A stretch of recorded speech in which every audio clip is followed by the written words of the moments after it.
Ride all day from noon to 5 or 6 to closing for one price. Bring the family to Paragon Park, Nantasket Beach, only 18 miles from Boston.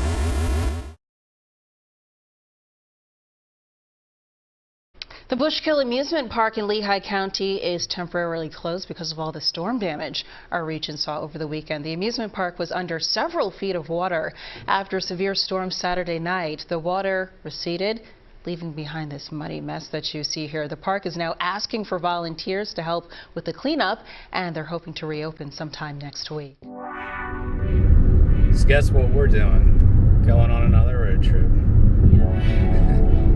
Only half as long this time, though.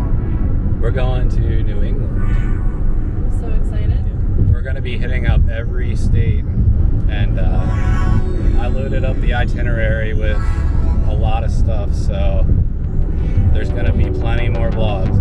So yeah, this trip is focused around small amusement parks. We're actually doing more parks on this trip than the last one. Even though it's only half the length, we're doing, I think, 7 different parks. So there's going to be plenty of amusement park vlogs and dark rides and all that good stuff. But yeah, there's also a lot of roadside attractions and stuff too. So a good mix of stuff for this one. And we are going to hit up the beaches in Maine and Massachusetts and stuff. So today we're going to Bushkill Park. They have the world's oldest funhouse there. It's on the way up to New York, so figured we would hit up if it's open. I don't know. Like, they just had a flood there, I think, like a month ago or so. And I don't know if they got everything back up and open or not, but it's not gonna be like out of the way or anything, so we're gonna stop by and see. Yeah, and then we're gonna stop at a few things on the way up to New York, and then we are staying in Schenectady tonight, and then tomorrow we are driving to Lake George from there, which is only like an hour or something, and we'll be in Lake George for 2 nights, so we'll have a full day there on Tuesday, and then like most of the day tomorrow, so almost 2 full days. Lots of stuff to do in Lake George. I won't like go through every single thing that we're gonna do, so it'll be like a little bit of a surprise when you watch, because this will be the first vlog, and then I don't want to spoil anything, so, but I'll just like tell you where we're going each day or whatever, and like maybe 1 or 2 things from each day. But yeah, we are gonna be doing House of Frankenstein, so we're both really excited for that. And then after that, we are driving from Lake George right to New Hampshire, and there's some cool tourist areas in New Hampshire with lots of stuff to do. We're going to be hitting up Weirs Beach and then going up to the White Mountains, and we're going to be in the White Mountains for 2 days, and we're going to be going to some amusement parks there. I won't say which ones, but if you know which amusement parks are in the White Mountains, you'll know which ones we're going to, because we're going to all of them. I did ask my friend in Vermont if we might be missing anything, and he said that there's actually not that much. Oh yeah, there's nothing in Vermont. I looked. I mean, there's some small things here and there, but they wouldn't be on the way from Lake George to the White Mountains, so yeah, we're not stopping anywhere in Vermont. That's just the reality of it, because in order to, there was like one thing that I wanted to do, was called Santa's Land, but like I can't find any information about whether or not it's even open. I'm not taking an hour detour to go to that and just to find out that it's not even open. And after New Hampshire, we're driving up to Maine, which I'm really excited about, because you know, when you think of New England, Maine is like the first state that comes to mind, because that's the state with all the, you know, like coastal aesthetics and stuff that everyone thinks of, like the, you know, the cliffs and the little island things with the lighthouses on them and stuff like that. So yeah, we're going to one of the most popular beaches in Maine. It's called Old Orchard Beach, and we'll be there for a night. And then we're gonna, like, the next day we're gonna be going down the coast of Maine and like southern Maine and northern Massachusetts, and we're gonna be stopping at a couple different resort beaches, and then we are going to go to Salem, New Hampshire, because that's where Canopy Lake Park is. So yeah, spoiler alert, we're going there. And then after that, we're going to be in Salem for, well, we got 2 nights there. We're basically going to be in Salem for like 1.5 days. So yeah, I think we're going to have enough time to hit up all the stuff we wanted to do there.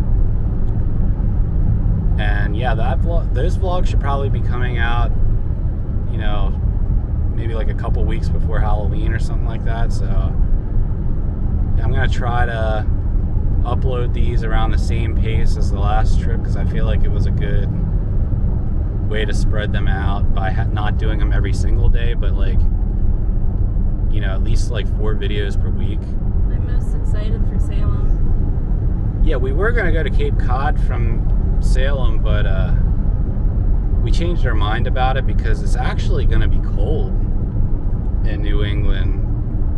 Well, at least that's what the Weather Channel site says, but you never know what to believe from that. So I don't know, but I don't want to take my chances, because there's really absolutely nothing to do in Cape Cod except go out on the beach. And if it's going to be cold or rainy or whatever, like, that would just be a waste of time and money. So I took that out of the trip, and instead of doing that, we're gonna spend that day doing a couple more things on the coast of Massachusetts, and then going over to Connecticut. Well, we're gonna head over towards Connecticut, and then there's a couple things in the northern tip of Rhode Island on our way to Connecticut, and then we have one night in Connecticut, and then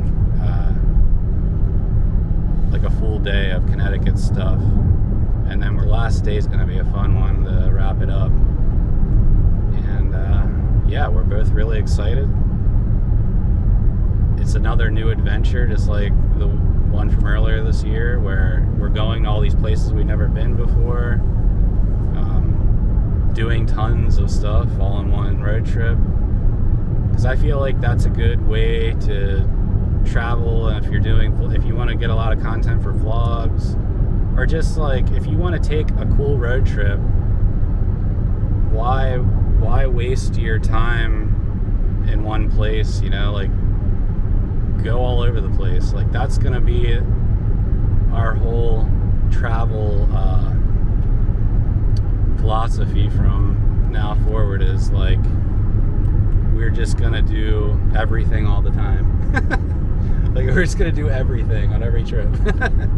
Yeah, I mean, if that's something that a lot of people have interest in, we are planning on doing something besides just vlogs with all of that. Like,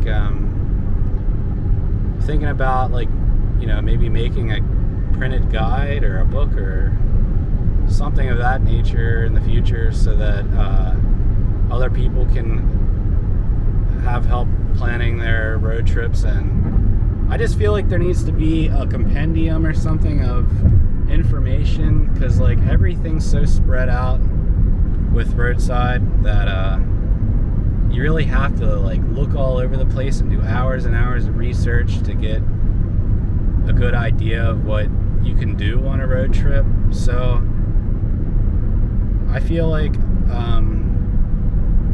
since we've been doing this now, that like maybe we should do something where we're you know, contributing to the roadside community by providing a source of information. But yeah, I already have a Google Maps list. Actually, it's like almost 20 lists, but spread out among all of them is over 5,000 stops. So that's what I've been using, my own personal collection of information information to plan these trips out, and I don't feel like I should be the only one with access to all that. And I did put like countless hours of work into finding all these places and bookmarking them and organizing them, so I do want to make all of that available to the public in one way or another. Maybe I'll make the list public, and but yeah, like I feel like it would be cool to have a printed guide that people could use, because they could just take it with them on a trip, and it could have maps and you know, it's like a whole index of things in all the different states that you can plan out a route like we've been doing. Because I don't feel like there's enough people doing that. Like, it's probably because it's so hard to find everything, because everything's, like I said, everything's just spread out among different websites, and it's hard to find all this stuff on your own, basically, is what I'm saying. Like, yeah, we're gonna hit up a few spots on the way up to Schenectady, and hopefully Bushkill Park will be open, because that's one of the first stops. But before that, we're gonna stop in Reading, because there's a Distelfink statue. It's like an Amish bird.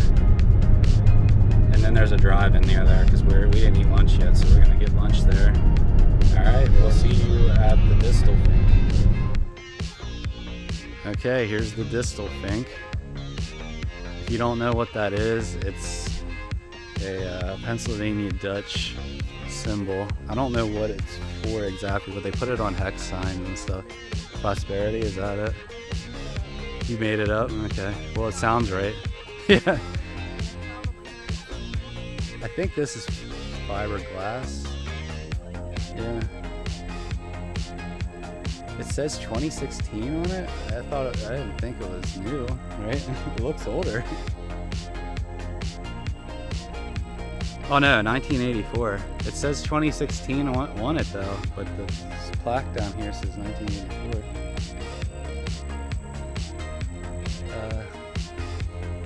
I can't see the name because it's covered, but I think it says Damon Lago is the sculptor. But yeah, it's cool the way it's painted and everything. It looks just like the style that they put on the hex signs and everything.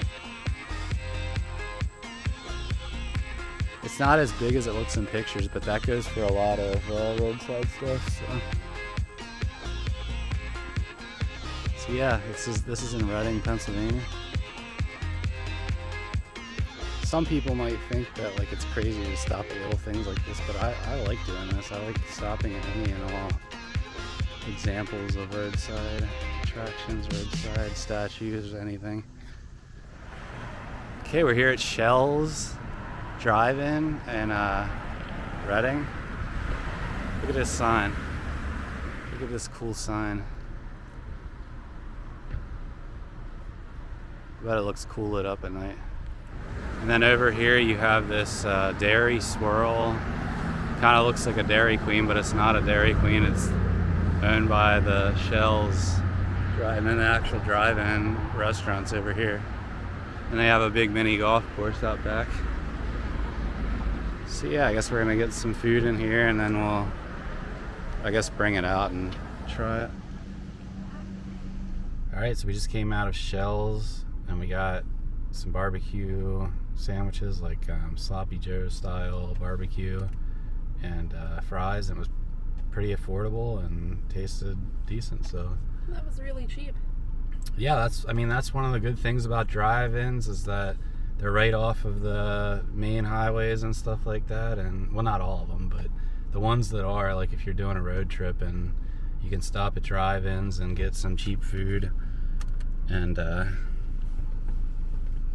yeah, I mean, I like drive-in food. I don't really get too sick of it, but last trip we did a lot of it, and I did want to, like, after a while I was like, maybe today we'll have, like, you know, pizza or something different. Real food. Yeah. Or yeah, like real food at a restaurant or whatever. But yeah, if you're trying to save money, drive-ins are a really good option. Actually, drive-in food is cheaper than fast food. like Yeah, it most of the is time. now. Yeah. Fast food now is like, if you get like a full meal with a drink for each person, like 20 to 30 bucks, Yep. which is kind of crazy and adds up. So places like this are Somehow drive-ins are like exempt from inflation. I don't know. Maybe inflation's BS because you come to these mom and pop places, they didn't raise the price of this stuff, but they're still making money. So how are they able to keep their sandwiches $2 or $3 if, you know, it's $10 at McDonald's for a Big Mac or whatever? But yeah, I mean, I would much prefer supporting small businesses and family-owned places anyway. So now we are going to head to Bushkill Park. Okay, we're here at Bushkill Park. This park just reopened last year. And it's actually pretty surprising that this park is open right now because there was just a big flood here about a month ago. And you wouldn't even know it by looking at it, but this park was under several feet of water just a few weeks ago. This park has a really cool history. It's in like a valley, and there's like a stream nearby that floods when there's a lot of rain. And it's a really old park. It opened in 1902, and it was open from then until 2004, and pretty much sat abandoned since then. And then last year they decided, I guess a bunch of volunteers and all kinds of people who wanted to bring the park back started refurbishing some of the stuff here. And a little bit of Williams Grove vibes. yeah, it's like Williams Grove, Camden Park, you know, these old parks that somehow are still surviving. But yeah, you wouldn't even know that this park was just underwater a few weeks ago. It looks fine, right? I don't know how severe it was. Well, I know they had a big cleanup effort afterwards. Like, I guess people got together right after the flood, and I'm sure they probably prepared for flooding here when they reopened it last year. So they probably had, you know, like everything ready to go to clean up all the debris and mud and all that stuff that goes along with flooding. But yeah, here's the main reason we're here. World's oldest funhouse. Well, America's oldest funhouse. I think it could be the world's oldest funhouse. They don't know exactly how old it is.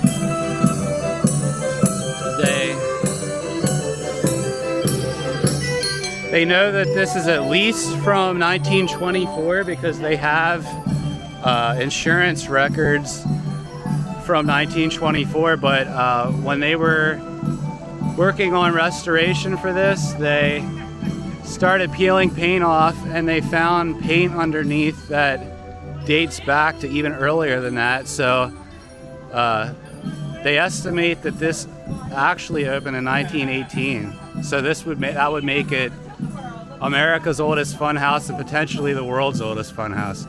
See this where it says Hilarity Hall? That's the original. That was what was there when they peeled the paint back, and so they didn't even know what it was called before. It was actually called Barrel of Fun for decades and decades, and then they realized, you know, it was older than they thought, and it was called Hilarity Hall. So yeah, they repainted it, and now it's reopened. The whole thing is reopened. It used to be closed off a little bit, but pretty excited to go through. So they are trying to bring some new rides in. I don't think that this ride was here. This is a Rollo plane. They have one of these at Knoebels. This is either the Rollo plane or the Rocco plane. I always get the two confused because the names are so similar. But it's basically like a salt and pepper shaker, but instead of just going, you know, forward or backward, the actual vehicles like turn and spin while it's going around. But yeah, I did ride the one at Knoebels years ago. It's a pretty wild ride, pretty wild experience. And then they got some old vehicles that they have in storage. Well, this is like their storage here. And I guess not that much was damaged by the flood, because it looks like, I mean, I don't know for sure if there was anything. Maybe some of these vehicles got damaged. I'm not sure. I think these are from a whip ride. This is like where the whip ride was. That would be cool if they could get this working again at some point, but I mean, even if they could find parts from another ride to get it going again. Kennywood has an old whip ride, and Knoebels has one too. I don't know what was over here.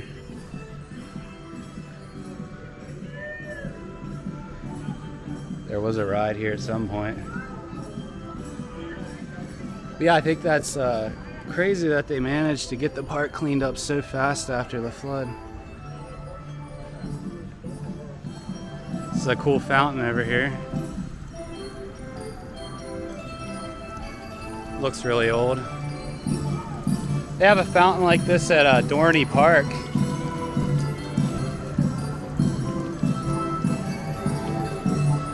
I got a carousel over here.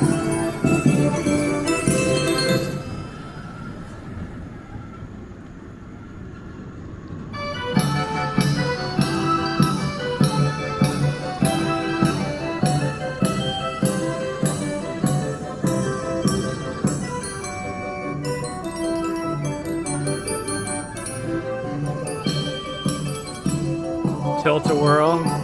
I don't think that this was here before. I'm not sure. It's not that old of a ride. It's not as old as the other rides here. Then they got an old skating rink that's still in operation. So that's cool.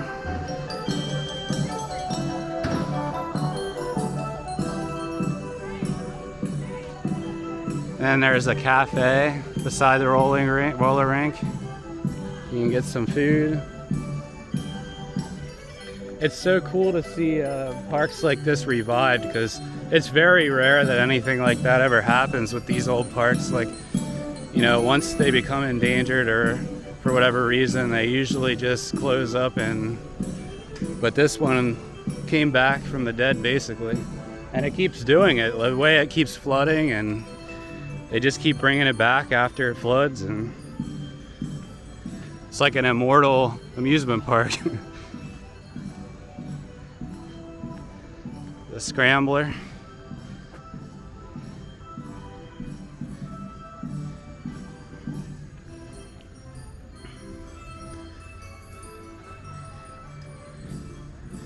Tubs of Fun. They have a cool vintage blow mold in the middle there. Halloween blow mold. And then over here they got the kiddie rides. Another carousel, a smaller one for kiddies. And a kiddie coaster.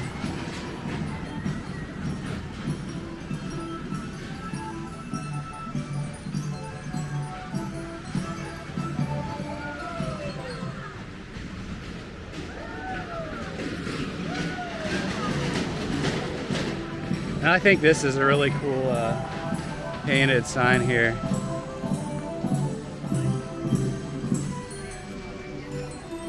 Because it's still here after all these years and still keeps coming back. So that's really cool.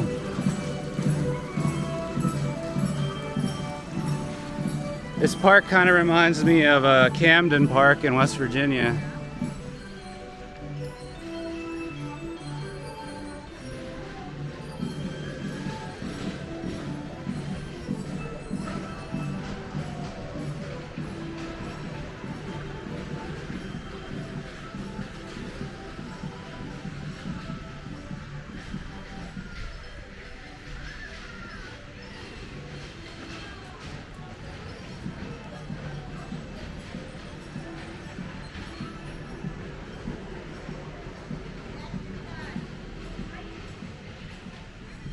What's over here?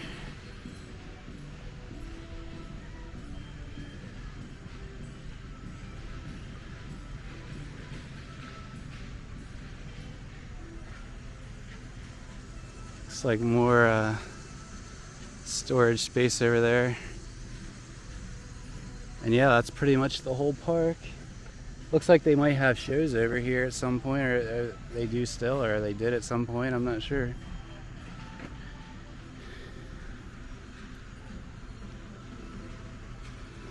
Yeah, this is really cool actually. Like, this is cooler than Camden Park for sure. It's cool because it's like, I was just saying in the video, it's like an immortal park that just keeps coming back, like defying all odds of disappearing or whatever.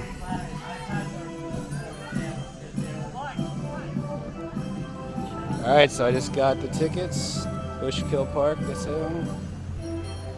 And we're about to do the Funhouse, Hilarity Hall. Used to be the Barrel of Fun.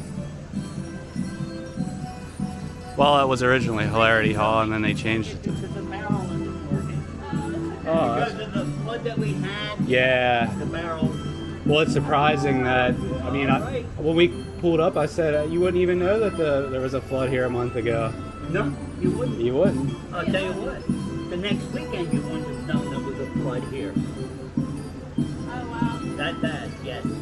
Well, they had volunteers during the whole week. Mm-hmm. So they were cleaning up, and what they didn't clean up, they had to shovel the mud out Ah. and put it in wheelbarrows, and you should have seen the mound of mud that was in the back there. Oh my gosh. Oh wow. It was about an inch deep all over the park. Well, were they prepared for that? Because the park floods like occasionally, right? They weren't prepared? No. You never know. You never know when it can happen, yeah. Well, in the past 20 years, there's a gentleman that works here, and he's been working here for 20 years. And he said it has flooded 6 times Wow. in the past 20 years. That's a lot. Yeah. That's a lot. Especially a little creek like this. Yeah. If you look at it now, there's hardly anything in it. It's a little stream. Is it because of like, is it like in a valley? Like, Actually we're low. Yeah. We're in a low spot. yeah. These are all original paintings in here from the 20s. Wow. Yeah.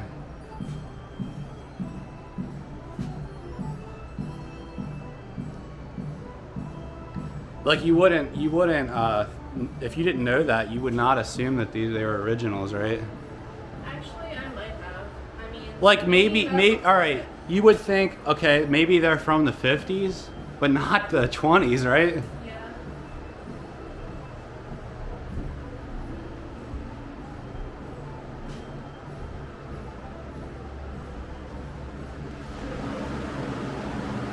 Some of these original paintings are so bizarre looking.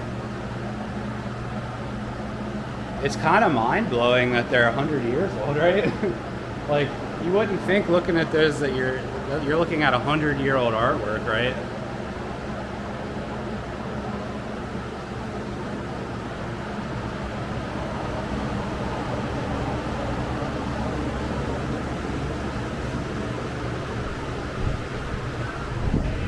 Look at that. That guy's like yelling at the skeleton guy.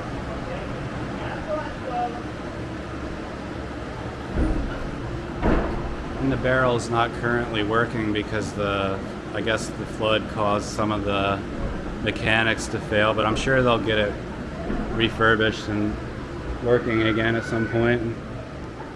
Oh yeah, here's the stairs. These stairs are crazy.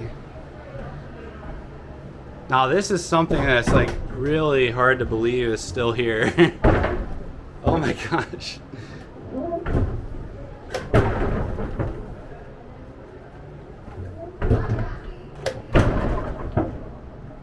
Oh my gosh.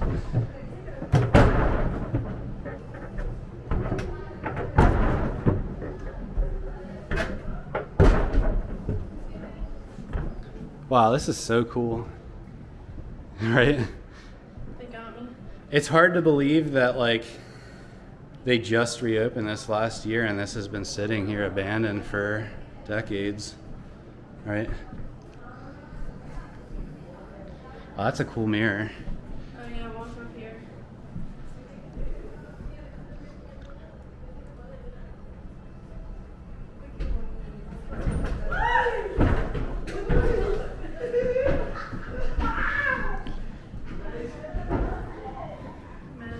my God, Coneheads. They look the same. I was trying to think of a quote from Coneheads and I literally couldn't think of one. Can you think of any quotes from Coneheads? Meep, meep, meep. So,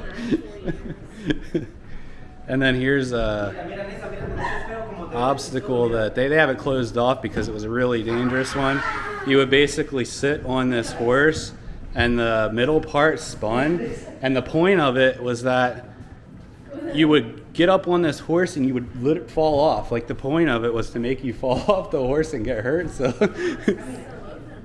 well, it's this part they closed this off because clearly that's too much of a liability. But it's crazy to think that even at one point in time, that was considered something fun to do, was to climb on this thing and fall off on purpose and get hurt.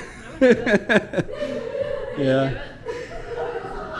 Maybe they had a mat underneath it. I'm not sure, but you think people would literally be like breaking their neck on this thing, right? Yeah. It's cool that they still kept it in here, though. I mean, even though they had to block it off, it's cool that they kept it in to preserve the history of it. I mean, it's probably the only one of those left in the world, you know? I mean, I don't know of any other ones.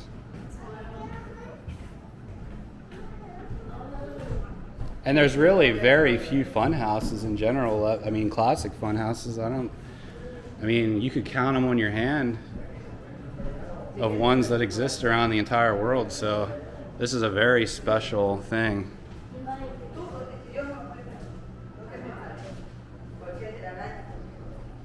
I mean, this was a big part of amusement culture back in the golden era of amusement parks. Every amusement park had a fun house like this, and they were totally different from what people think of as fun houses today.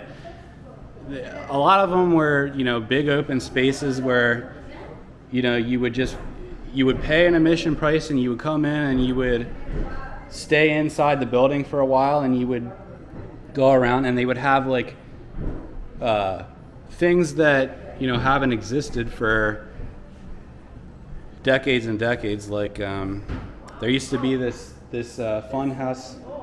Yeah.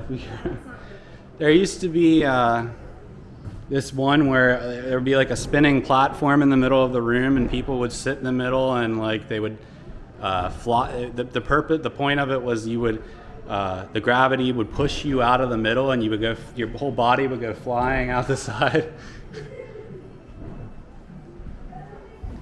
But I mean, obviously, like a culture that promotes and influences people getting injured is clearly not something that's going to stand the test of time. So at one point or another, fun houses became an antiquated form of entertainment because people don't want to get hurt anymore. They don't think it's fun to get hurt, so. I knew I'd pay for it. Yeah.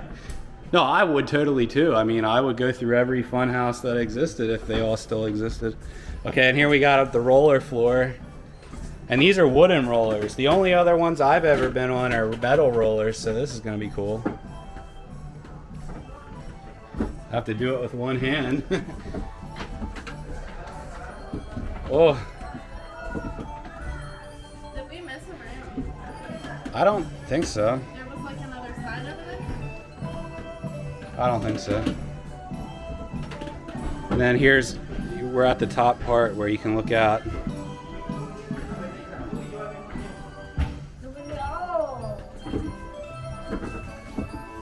They're not quite as rolly as the metal ones. You can tell this is an old warning sign here. You will be dealt with by the law. How do you feel? Are you excited I feel fun. I feel to do like, the fun house? yeah. Get up there. I'm feeling the hilarity in this hilarity hall. I feel the hilarity in this hall tonight. I feel God in this Chili's. Yeah. This is a little one. There we go.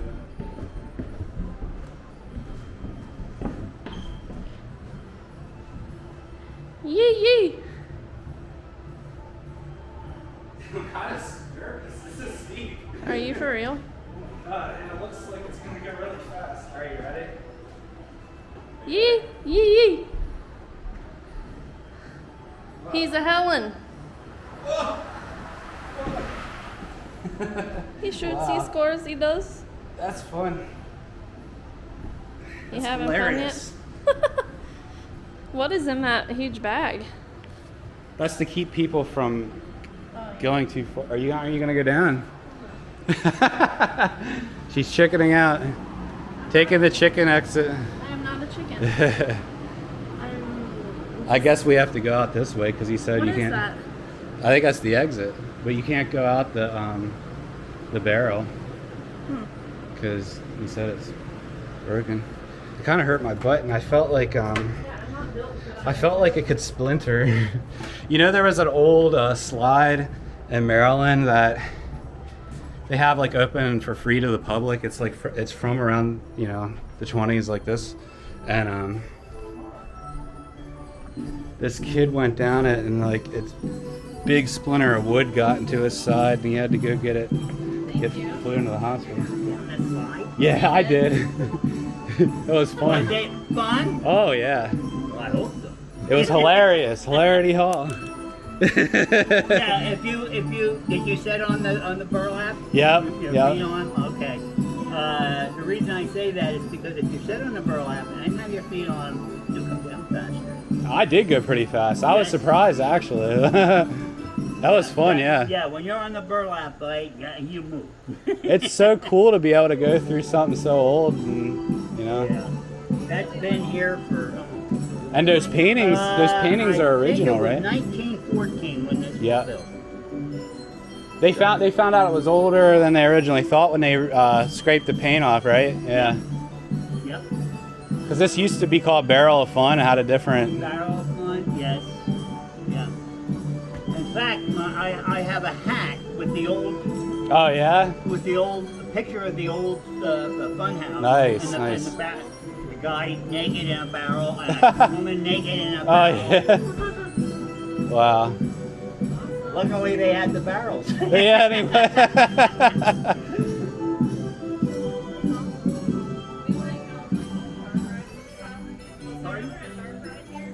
Down on the end, there was what they call pretzel. Oh, yeah, there was a pretzel ride here. Cool. Yes.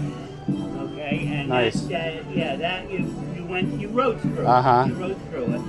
Okay, and stuff pop up and things Yeah, like yeah. that, you know. And, Yeah, we love dark rides. We go all over the country to Oh, go do to them. you? Yeah, Okay. Yeah, well, unfortunately, that was taken out. yeah. Well, most of them. I mean, there used to be hundreds of them all over the country. Oh, Same yeah. with fun houses. Yeah. Yeah. Well, well, like I said, this fun house here was built in 1914, so. That's it's crazy. old. That's It's crazy. one of the oldest Over 100 years in old. the United 100. States. Yep. Yeah. Well, thank you. That was fun. Have a great day. Yeah, you too. That was awesome. I love that.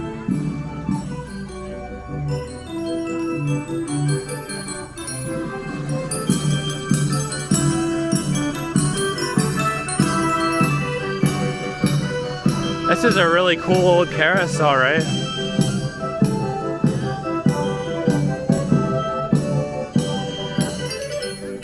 That was awesome, right? Yeah. It's so cool to be able to experience like something that old that it's like you can't have that experience anywhere else in the world except here now. I mean, it's like the only thing like that that still exists. Something that used to be everywhere, and now it's only one location where you can experience something like that, right? Oh, is there an arcade? I saw the skating rink. I knew there was an old skating rink here, and they have a cafe here where you can get food. And there's an arcade. Oh, it does say arcade. Yeah. Yeah, let's check that out and see inside the skating rink too. Okay, we're gonna check out the inside of the skating rink here. We got a claw machine. Is that the only arcade game? I think there probably used to be an arcade, but not anymore. Right. Bushkill Park skating rink.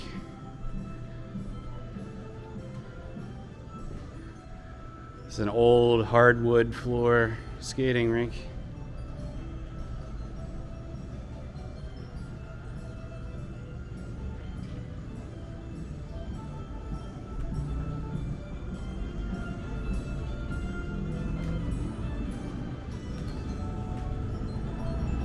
So they have a bunch of old photos in here. There's the big flood that caused the park to close and become abandoned for a few decades, before just last year. There's the cleanup from the inside of the Funhouse. There used to be a Wild Mouse roller coaster here.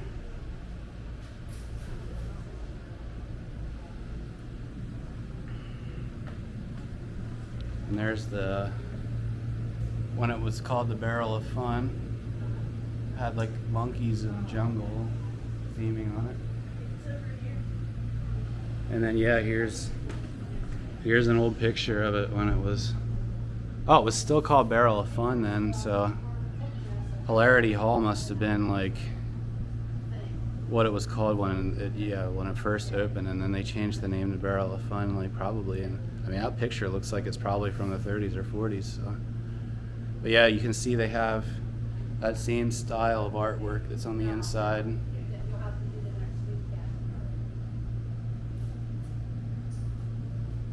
Pretty crazy. I'd like to find out who painted that. And here's some kind of pagoda pavilion that used to be here. That was a cool building.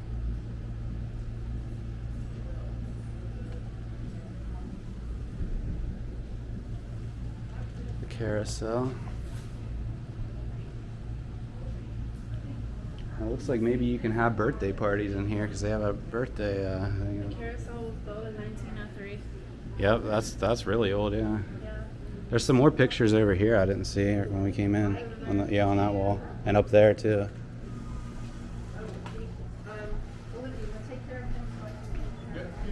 Oh, there's the pretzel ride up there.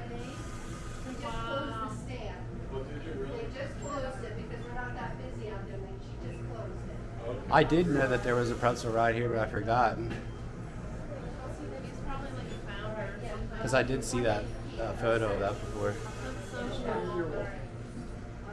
And there's a flyer ride like the one at Knoebels. There was ones over here. Oh, there was a wooden coaster here. That's cool.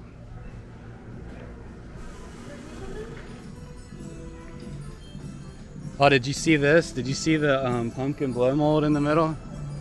Did you see the tubs of fun?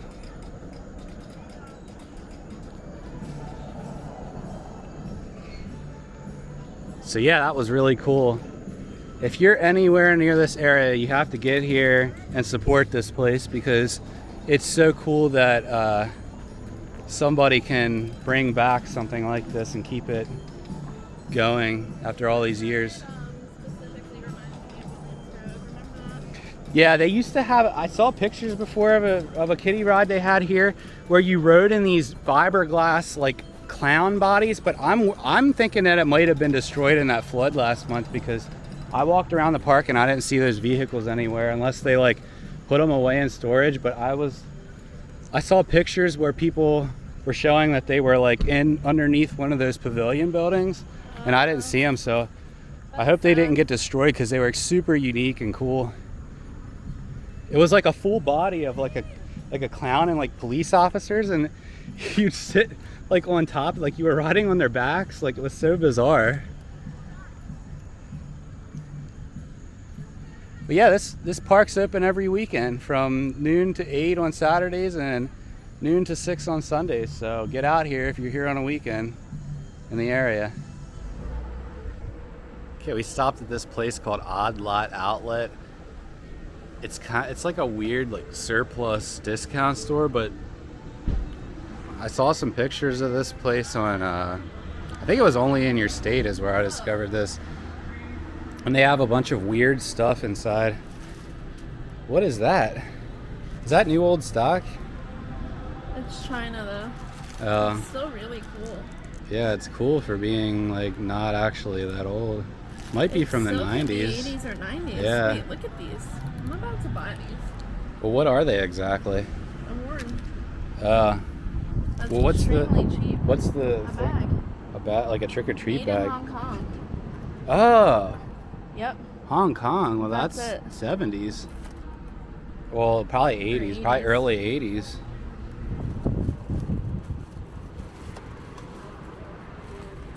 Yeah, we're gonna get a bunch of these to probably like resell or something. So yeah, they have fireworks here too. It's kind of crazy. So one cool thing that this store has that we've seen so far is that they have a lot of new old stock Halloween stuff. Like you can tell this is from at least the 90s. And all those things we got outside were definitely from at least the 90s, maybe even 80s. Because they say Hong Kong on them. That's definitely newer. Yeah. These little candles look older. These are 2 for $1. 1996. New old stock, 2 for $1. What is this? Oh, that looks old too. I remember this stuff. It's temporary tattoos. Dude, these are cool. 1993. Wow. This store's awesome. I mean, it's a lot of like dollar store stuff, but then they have like cool, like new old stock stuff mixed in for like dirt cheap. I mean, 2 for $1, it's basically free. Dude, look at this. What is it, wrapping paper? It's actually, yeah, it's kind of like transparent. Yeah, but this it's is like the type people would cellophane wrap wrapping around paper. a gift basket. Yeah, to make yeah, a gift yep, yep. basket. Look at the graphics on that white one though.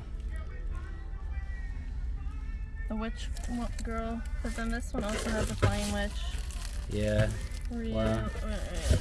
Now, a lot of this new old stock says Big Al's on it. I'm pretty sure that was like an Ollie type, like Ollie's, like bargain outlet type store that doesn't exist anymore. So anything that has a Big Al sticker is probably at least from the 90s. Look at these rubies, vintage 90s Tiny Toon Adventures, Dizzy Devil. Oh, Dizzy Devil. Look at the plastic masks. They look like the old like 80s style ones, right? Yes, it's a vacuum form. Wow. Awesome. We're definitely getting one of those. And then they got like baby Looney Tunes. 88 cents. 88 cents for that. How do they? Then show that. Looney Tunes Taz pet costume. Rubies from the 90s. Ruby's makeup kit from the 90s. Only $2.88. Big Al sticker. Originally sold for $7. Blood. Fake blood. Fun World. Isn't Fun World all 90s stuff and earlier? A lot of it, yeah. They still make Fun World? I don't think so.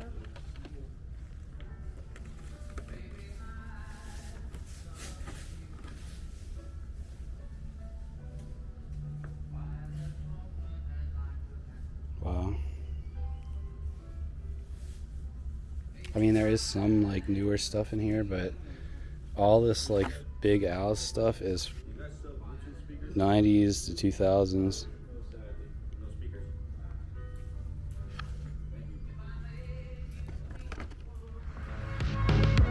Okay, we're here at Gnome Chomsky, the world's largest garden gnome. You guys have been in the Cabbage Patch Kids. Yeah. Yeah, it does kind of look like Cabbage Patch, right?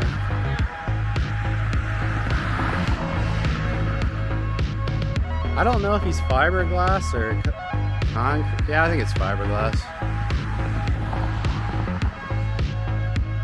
here at Kelder's Farm in somewhere in New York. What is it? I think it's called like Kerhoxton or something in New York. I'm not sure how you pronounce it. Yeah, it says there, Kerhoxton. Kelder's Farm. This is like a roadside attraction type place. Like they have different stuff over there, like petting zoo and like a barn full of stuff. I don't know what all is there, but it's closed. Obviously, it's late.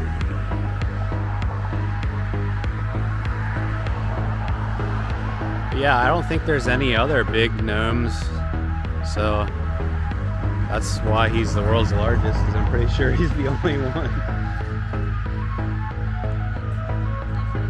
Yeah.